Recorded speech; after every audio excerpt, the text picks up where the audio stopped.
তুমি ওইখানে কি করছো? এইখানে এসো, তখন দেখবে তোমার ভয়ে এমনিতে প্যান্টটা হয়ে গেছে। তোমার আর কিছু বলতে হবে না, ওর সঙ্গে বেশি কথা থাকলে অপমানে শেষ করে দেবো আমাকে সব দিক দিয়ে। ইয়াকে নিয়ে এমন বিপদে পড়েছিলাম, আমার ফোনের পাসওয়ার্ড করে সমস্ত কিছু থাকে, বুঝতে পারছেন। একবার একটি মেসেঞ্জারে একজন ভদ্রমহিলা মেসেজ করে দিয়েছে, এত পাকা বিটি ছাবটে, বলছে চলো তোমার সঙ্গে দেখা করতে যাবো। এরপরে সে আমাকে ফোন করেছে, বাধ্য হয়ে আমি দেখা করতে গেছি আমাদের বিষ্ণুপুরে। এবারে বিশ্বাস করতে পারবেন না, আমি কাউকে খারাপ বলছি না, কিন্তু দেখা করতে যে আমি অজ্ঞান হয়ে মরে গেছিলাম সেদিন, আজকে শো করতে আসতে পারতাম না। মানে আর গেলে আমার প্যান্ট ফেটে যাবে। মানে সাক্ষাৎ এই চেহারাটা বদ্ধ মহিলার সঙ্গে দেখা করতে চলে যাচ্ছি বাধ্য হয়ে, ওর দায়ে পড়ে। আমি ভাবি যে ফেসবুকে ছবি দেওয়া থাকা অন্য, তো ভেবেছিলাম অন্য বটে, এসে ফেসে গেছি। এবার আমার ধরে নিয়ে গেছে এক জায়গায়, বলছে চলো আইছি যখন একটু বসে গল্প করি চলো। আমি বলি মা আমার ভুল হয়ে গেছে, বাপের জন্ম, আমি ফেসবুক করবো না, আমাকে ছেড়ে দাও, আমি চলে যাই। বলছে না না তুমি রিপ্লাই করেছিলে, চলো একটু গল্প করবো। বিশ্বাস করে আমার ধরে নিয়ে গেছে, 5 থেকে 10 মিনিট গল্প করেছি। আমি বলি মা আমার সাথে দেখা হয়ে গেছে, গল্প হয়ে গেছে, ঘর চলে যাই। বলছে না আমি খাবো। আমি বলি কি খাবে মা? বলছে বাদাম খাবো। আমি 1 কেজি বাদাম দিয়েছি, ছোলা মানে ছাল সমেত সবগুলো হরর করে খেয়ে নিয়ে, মনে হচ্ছে সেই ধানের কল হয় না, সেই ধান ঢেলিতে হরর করে হয় সেরকম হরর করে খেয়ে নিল। আমি বলি তুমি বাদাম খেয়েছো, বলছি এবার আমার ছেড়ে তুমি ঘর চলে যাও। বলছে না না আমার আবার আরো বলছে জিলাপি খাবো। আমি 1 কেজি জিলাপি কিনে নিয়ে গেছি। আমি মা তুই খাবো নাকি? এইসব হয়ে যাওয়ার পর মানে তুমি বাদাম খেয়েছো, জিলাপি খেয়েছো, বলছে এবার আমাকে ছেড়ে দাও, আমি চলে যাই, বাপের জন্য ফেসবুক করবো না, ঘর যাওয়ার চুলটা আমি কেটে দেবো। এরকম করে মেসেঞ্জার লোককে মেসেজ করা। আমার চুলে হাত দেবে নাই। সে চুলে হাত দেবো নাই, কিন্তু তারপর এখানে বলছে আমাকে ছেড়ে দাও। তখন ওই ভদ্রমহিলা বলছে আমাকে যখন ডেকেছে তাহলে আমার একটা আবদার রাখতে হবে। আমি বলি কি আবদার রাখতে হবে মা? বলছে আমাকে এবার কোলে তুলে। তাহলে আপনারা ভাবুন যে ওই মানুষ পারিব আমি এই চেহারা নিয়ে করে তুলতে? বলছি কোলে তুলতে যদি না পারো তাহলে আমার জন্য 1 লাইন গান গাও। তখন ভিতর থেকে কষ্টে 1 লাইন গান বেরিয়েছিল, একটু রিভাবটা দিবেন। তোর কষ্টে 1 লাইন গান গেয়েছি ওখান থেকে। ওই চেহারা ভদ্র মহিলা আমার কাছে কোলে তুলো, কষ্টে তো এইটুকুই বেরাবে। কি করে তোকে তুলবো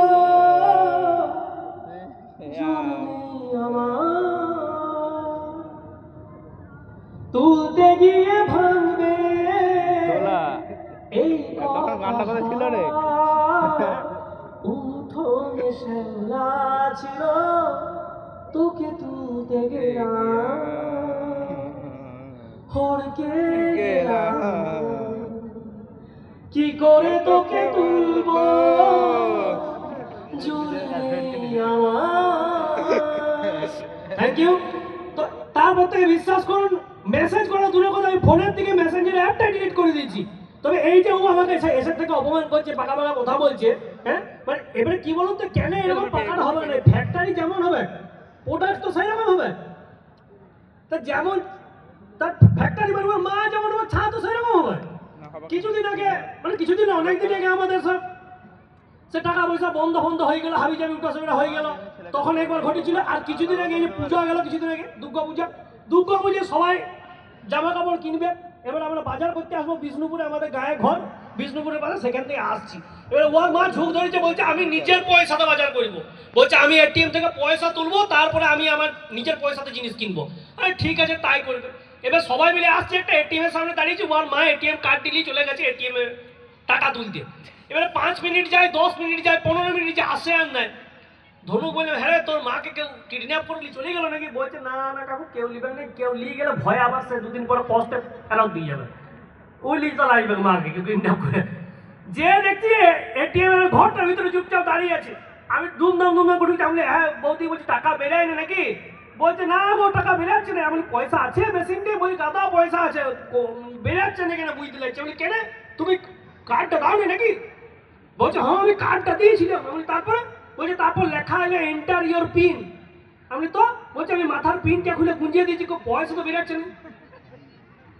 মানে ফ্যাক্টরি যেমন হবে প্রোডাক্ট তো সেইরকমই হবে, উপায় কিছু নাই। মানে এর একটা দাদা আছে ওইরকম একই স্কুল গেছে, স্কুলে গিয়ে বাচ্চা ছেলে কি হয়, কেউ পটি করে ফেলে, কেউ টয়লেট করে ফেলে। তো দাদা ওর নাম হচ্ছে বন্দিয়া।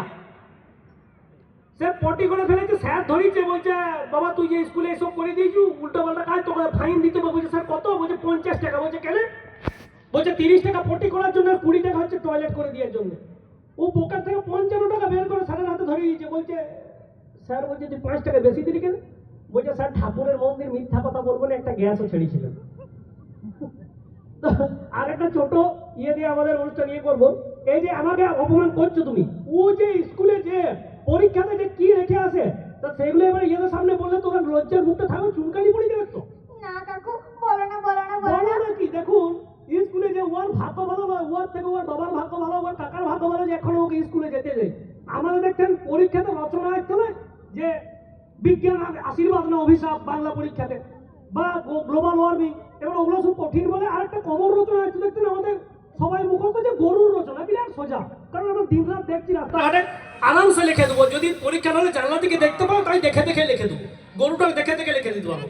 এবারে ওর পাকানো হচ্ছে মুখস্থ করেছে গরুর রচনা, পরীক্ষা দিতে গেছে আর যে গ্লোবাল ওয়ার্মিং ও দিচ্ছে, এটা তো আমার দ্বারা হবে না বাবা, বিরাট কঠিন বটে, আমি লাগবে। আই যে বিজ্ঞান আশীর্বাদ না অভিশাপ দিচ্ছে, অত ঝামেলা যার দরকার নাই। ও জানছে গরুর রচনা আসবে, গরুর রচনা আমার ঝেড়ে মুখস্থ, মুখটা দেখো।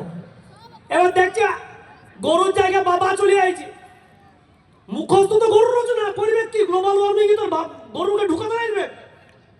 বিজ্ঞান আশীর্বাদ না অভিশাপে তো গরু ঢুকাতে লাগবে। দেখছে বাবা আছে, তাহলে বাবাটা দিয়ে যদি খাপ খাই কিছু করা যায় ওটাই করে দিই। বেশ 2-3 রকমের রং নিয়ে রেখেছে, উপরের রচনা লিখছে বাবা, বড় বড় হেডিং দিয়ে লিখেছে। মুখস্থ তো গরুর রচনা, বাবা রচনা তো মুখস্থ নয়, লিখেছে বাবা একটি গৃহপালিত পশু। হ্যাঁ, মুখটা দেখো। ও কাকু আর বলো না। আরে এই তো শুরু করলাম, বলো না আবার কি বলতে জানাই, তুই আমাকে এই রকম অপমান করিস, তোর কথা আমরা জানাই যে তুমি পড়াশোনা করতে ভালো। তারপর লিখেছে বাবা বিভিন্ন রঙের হয়। হ্যাঁ, মুখস্থ তো গরুর রচনা, বাবা বিভিন্ন রঙের হয়, লাল বাবা, কালো বাবা, সাদা বাবা। তারপর লিখেছে বাবা 4টি পা আছে। তোর বাবা 4 হুইলের বটে নাকি? হ্যাঁ, ও কাকু তোমার পায়ে পড়ছি। পা করতে আমার নেই শুরু করলাম, বলি তোর বাবা 4 হুইলের বটে, 4টা পা আছে। তারপরে লিখেছে বাবা 2টি সিং আছে। বাবা ঘুরতে হয় নাকি মাঝে মধ্যে? হ্যাঁ, তারপরে আবার লিখছে বাবার একটি লেজ আছে, লেজের গোছায় চুল আছে। বলছি তোর মায়ের গায়ে মাছি বললে বাবা কি ঝাপটি নেই এরকম করে নাকি? ও কাকু তোমার হাত হচ্ছে, তুমি আর বলো না। আরে এই তো বললে কিছু বলবো নাইলে। আবার লিখেছে বাবার পায়ের নিচে আবার খুর আছে, বাবা আবার এমনি এমনি করে মাঝে মধ্যে নাচ দেখা এরকম করে 4 পায়ে নাকি। তা এগুলোর পরে ওকে স্কুল যেতে নেই, ওর ভাগ্য ভালো, আপনারাই বলুন। ওর ভাগ্য ভালো, ওর বাবা দাদু কাকা সবার ভাগ্য ভালো, তোকে স্কুলে যেতে তোকে বের করে দেওয়া উচিত ছিল। আরে কাকু আরো একটা লিখেছিল। আরো লিখেছিলি? ইয়ার পরে কি লিখেছিলি? আমি লিখেছিলাম বাবা দুধ দেয়, বাবা দুধ দে, সেই দুধ থেকে মা ছানা করে, দিয়ে আর সেই ছানা খেয়ে আজকে আমি স্কুলে পরীক্ষা দিতে আইছি। তো তুই স্কুলে ইয়ে করে নাই, তোর বাবা একটা মূর্তি করবে জানিস তো, কেন? আর তার পাশে তোর একটা বড় মূর্তি করবে এরকম রচনা লেখার জন্য। মানে এইখানে যদি যারা স্কুলে স্যার শিক্ষক শিক্ষিকারা তারা ভাববে যে ভাগ্য ওদের, মানে ওনাদের ভাগ্য ভালো যে তুই তাদের স্কুলে পড়াশুনে, মানে ওনারা গেলে আর কি মাথা মাথা গোলমাল হয়ে গেছে, তোর মতো ছাড়িয়ে থাকতে। আমার মুখটা আমার হাসছে দেখো, সত্যি তোর বাবা 4 হুইলের বছর নাকি 4টে পাস? আরে না না। আরে না, লজ্জা পেয়ে যাচ্ছে বিশাল। তো এবার ওই যে বললাম, আগেই বলে দিয়েছি যে ফ্যাক্টরি যেমন হবে প্রোডাক্ট তো সেরকম হবে, বাধ্য, কোনো উপায় নেই। ওর বাবাকে নিয়ে আমি যখন মিরাক্কেল ভ্রমণ করতে যাই, আমাদের বিষ্ণুপুর থেকে সকালবেলায় পুরুলিয়া এক্সপ্রেস ধরে বিষ্ণুপুর থেকে কলকাতা যাবো। আমি কলকাতা প্রথম চিনি নাই, তখন বহুদিন আগে গেছি, বাচ্চা ছিলাম, আরো ছোট ছিল।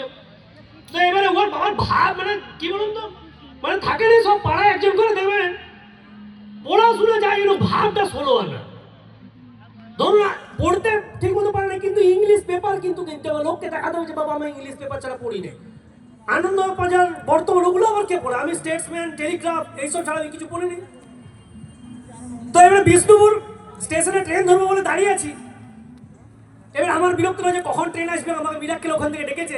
ওর বাবা সে ভাব নিয়ে এরকম করে ইংরেজি পেপার ধরিয়েছে, লোক বেরিয়ে যাচ্ছে, বলছে দাদা পেপারটা সোজা করে ধরুন, উল্টা ধরে আছে। ছবি দেখার লেগে কিনেছে তো, ইংরেজি পেপার নাকি ভালো ভালো ছবি থাকে এই লেগে কিনেছি।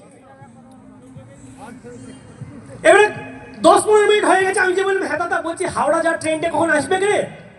বলছে বিরক্ত করিস না, দেখছো এটা মনোযোগ দিয়ে একটা পড়ছি, একটা দেশের খবর লিখছি, বিরক্ত করিস না, কিছুক্ষণ পর চলে আসবো, চুপচাপ বস। আরো 15 থেকে 20 মিনিট হয়ে গেছে। গিয়ে বললাম দাদা, বলছে হাওড়া যাওয়ার ট্রেনটা কখন আসবে? বলছে এত বিরক্ত করে না ছেলেটা, বলছি বস না, 15 থেকে 20 মিনিট পর চলে আসবে।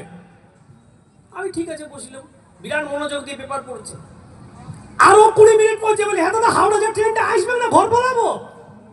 রেগে গেছে প্রচন্ড, বলছে পেছন ঘুরে দাঁড়া, আমি দাঁড়িয়েছি এরকম করে। বলছে পেছনে একটা লাথি মারবো, সোজা হাওড়ায় যাই পড়বি। পাশে একজন ভদ্রলোক ছিল, বলছে দাদা আমাকে একটু আস্তে মেরে দেবেন, আমি সাঁতরাগাছিতে নেমে যাবো। ওই যে বললে ফ্যাক্টরি যেমন হবে প্রোডাক্ট তো সেরকম করার কিছু নাই।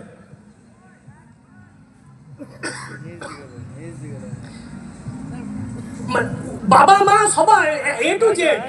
ওর মা কিছুদিন আগে ব্যাংকে গেছিল আমাদের ওইখানে, বলছে অ্যাকাউন্ট খুলতে হবে। তো এবার ব্যাংকের ম্যানেজার জিজ্ঞেস করেছে আপনি কি অ্যাকাউন্ট খুলবেন? বলছে জয়েন্ট অ্যাকাউন্ট খুলবো। বলছে কার সঙ্গে খুলবেন?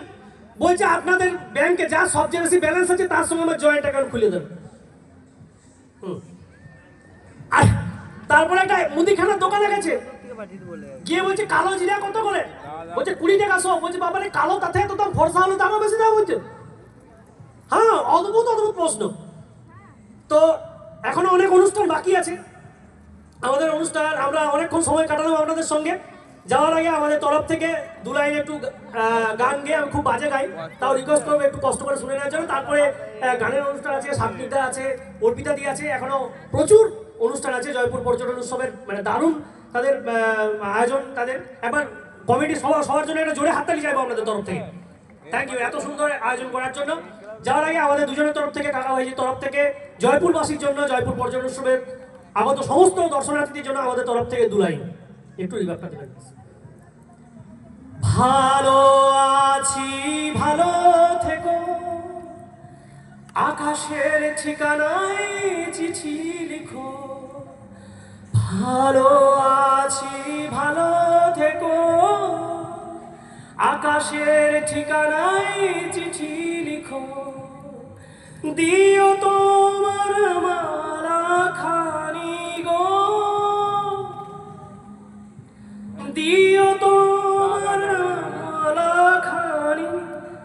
বাউলে মনটারে আমার ভিতর বাহিরে, অন্তরে অন্তরে আছো তুমি হৃদয় জুড়ে।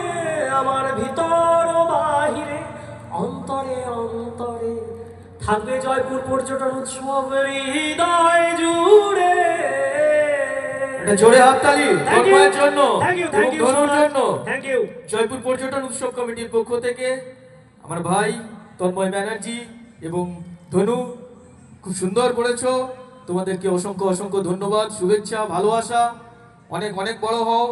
জয়পুর পর্যটন উৎসব কমিটির পক্ষ থেকে তোমাদের জানাই হার্দিক অভিনন্দন। থ্যাংক ইউ, সবাই ভালো ভালো থাকবেন, লেগেছে সুস্থ তো? থাকবেন। আমি জানি না তন্ময় আবার শুভরাত্রি। কবে থেকে সঙ্গীত শিল্পী হয়েছে। যাই হোক, খুব সুন্দর খুব সুন্দর। ভাই Thank you. তন্ময়কে জানাই পর্যটন উৎসব কমিটির পক্ষ থেকে অসংখ্য